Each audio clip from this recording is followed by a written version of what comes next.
Hello everyone and welcome to our channel and welcome to this episode of cell programming. And today we will be discussing about the cell variables. As you all know, if you have studied any other programming languages, that the variables are the name given to some values in the memory. Variables are just the names that the memory holds. In cell, there are three types of variables.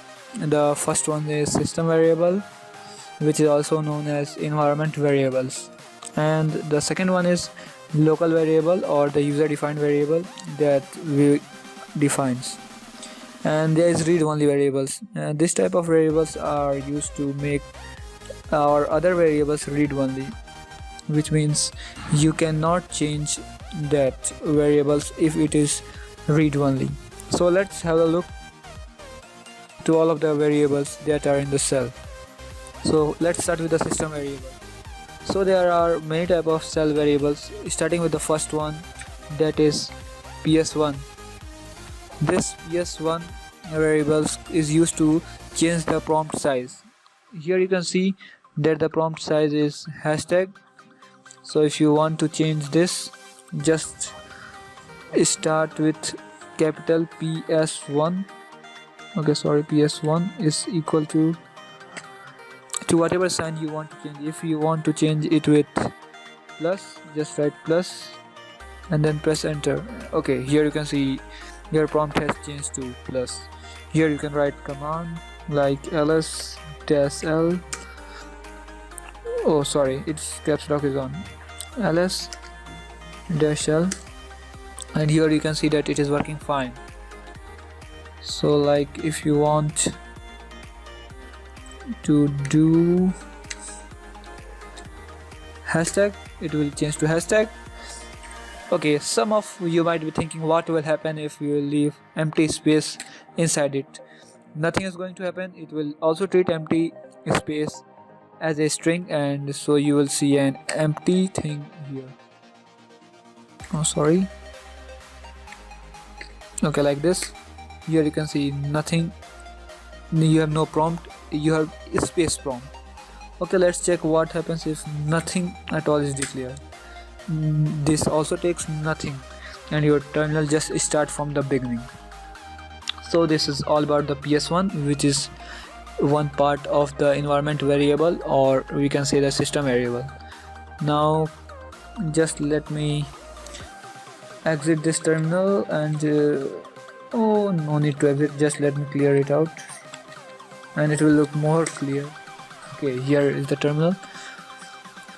Now we have to move on to the next variable that we call the path variable, and this path variable is very useful in finding all the commands that are stored in your Linux operating system that you are using. And the syntax of writing this path variable is just write a dollar, and then just remember all the system variables are written in capital letter, so don't write it in small letter or else it is not going to work. So just write path and it will list the path file where your commands are being stored. Okay, here you can see, and one more thing that you need to see, that all the file paths are separated using this colon. Here it is separated, here it is separated, here it is separated, here, and after that nothing is found. Okay, so this is basically it, and there is one more environment variable or system variable that is called home, and this is just used to see your home user directory. So just write this and write home, and it will show your home directory. Mine is root, so it will say /root. Okay, in your case, if you are logged in with any other user, it will say, if you are logged in with like assassins, it will say /assassins is your directory, as the /assassins is your home directory. Okay, now moving up to the next system variable, that is shell. And this basically tells what type of cell your terminal is using. So let's use it to make things more clear. Okay, for this we need to echo out echo dollar, and the name of the variable. The name of the variable is shell. That should be written in capital letter, and it will say the output of this command will be /bin/bash, as this is a bash terminal. Okay, I think this point is clear, that it shows whatever type of shell your system is using. There are multiple of shells like corn shell, C shell, and many other shell that your system might be using. So moving up to the next is mail.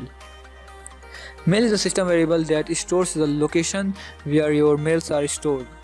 In my case, it won't list any because I don't have any mail, or probably in your system too it won't list anything. It will just list a empty line. Okay, it has listed the empty line because we don't have the mail folder where our mails are stored, because we don't generally store the mail in our OS.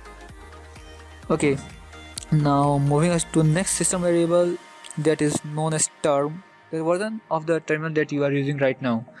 Okay, for that you just need to write echo and then write term, TERM, and it will list the terminal version that you are using. Okay, one more interesting thing is, one more environment variable is there, that is called host name. What it just basically does is list your host name, just the host name.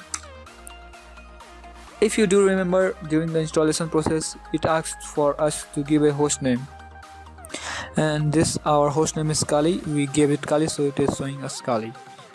Okay, now let's move on to the other type of variables, that is called user defined variables. Okay, moving up to our next variable, that is local variable. We can assign a value which is very simple, like L is equal to 99, K is equal to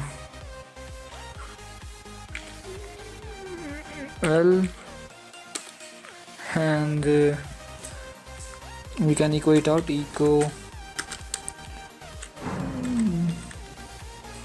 dollar K, it will print L, and echo dollar L, that is print 99. And some of you might be thinking why we are using this dollar. This dollar is just used to call that variable. If we don't write dollar like this, whatever we are going to type, if you type L, it will just echo out L. Let's see, like this. If you write K, it will print K instead of showing their values. So like this things works. So moving up to our next, let me clear my screen, that is read only variable. Just read only. It will make your variable read only, so that your variable name should not be updated in future, like K is equal to 9, and if you try to update the value of the K is equal to 99 or 998, it is not going to happen, because your value is read only now. You cannot change it. Okay, it will show an error, the value is read only variable.